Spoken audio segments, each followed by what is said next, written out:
got grenades, got RKG Russian grenades, you saying to the kid? You say a woman and a kid? You got eyes on this? Can you confirm?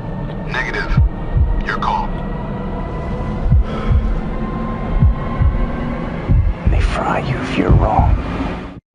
That's a clip from the new movie American Sniper, opening in the middle of January with a box office number of a summer smash. This film rocked it. $90 million over the weekend, setting a record for a January opening and on track for another record by the time the 4-day weekend is over. The Wedding Ringer was second at $20 million. Paddington was close behind at number 3. Well, Joe Conch is a columnist for Mediaite. We brought him in today to talk about this film and the reaction it's getting to. And Joe, good morning to you. Good morning to you. Welcome back here. First of all, why do you think so many Americans have been drawn to this story and this film? Bradley Cooper, I think, proves that he's now the biggest actor in Hollywood, so he brings people in. But to talk about the military aspect of it, think of the movies of the past, Bill. Think of Saving Private Ryan and Platoon or Braveheart. It doesn't matter what country, what war. There is a romance to these sort of stories to a particular extent, and nobody tells these kind of stories better than Clint Eastwood. He's 84 years old. 84 apparently is the new 44. His work here, he absolutely should have been nominated for Best Director. And it's just such a poignant story, and it had a great campaign during all the football games that everybody was watching. And look at this record, $90 million already. It'll probably eclipse $100 million by the time we count all the receipts. That is $30 million more than Avatar.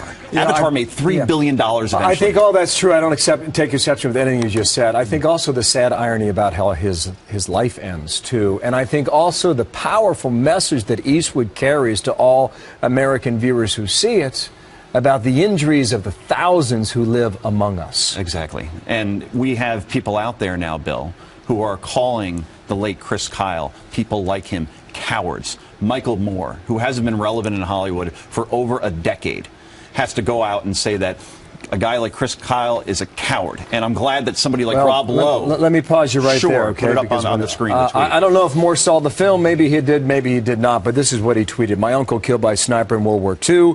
We were taught snipers were cowards. We'll shoot you in the back. Snipers are not heroes. And invaders are worse. Invaders. You know what I never hear Michael Moore talking about, Bill? I never hear him talking about ISIS or Boko Haram, who kidnap young girls and turn them into suicide bombers. Or in Syria, ISIS beheading the heads of young children. Right, or obviously we saw with Jim Foley, American journalist. Never hear him talking about that. The American military, in Michael Moore's eyes, is the enemy.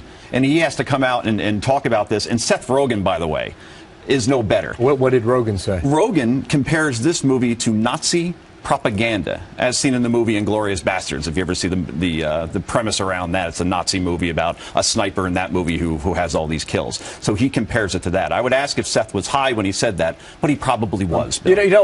Moore's been anti-war all his life. He doesn't hide behind that. He's been very forceful in his opinions, and I respected what you're saying here. The film shows, though, that the enemy had a sniper, too. And there was no one able to take that sniper out until Chris Kyle did it. Right. And that's the whole thing. And Bradley Cooper talks about this. And Bradley Cooper, by no means, is a conservative. He supported the president during the last election. But he said this is more about the lives of these soldiers, and particularly what happens when they come back home and all the mental issues that they may have to deal with, and that we need to take care of folks that are over there on the front lines. As you said, sniper versus sniper. They're not cowards. They could get killed in a heartbeat as well. And I'm glad that Bradley Cooper came out and stood up for this movie. And people like Sergeant Nick Irving, he's a veteran as well.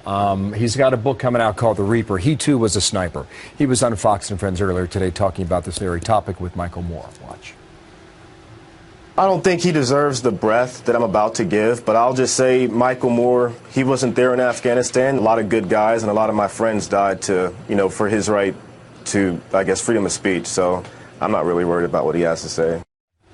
This is about jealousy and envy from Michael Moore, and from others in Hollywood as well, who can't get their head around the fact that this movie will make over $100 million this weekend and could reach $1 billion by the time it goes international and it goes on Netflix and all that. And they can't understand how a movie that celebrates the American military can possibly make money in 2015. Yeah, I think about it like Saving Private Ryan, Apocalypse Now, Platoon, Full Metal. These are all great, impactful films, but they did not draw the audience this movie draws. amazing. You know, yeah, it's a personal story. It's a family story. It's a story that we all share because we have all, to a lesser degree than our veterans, lived this alongside them for almost 14 years now.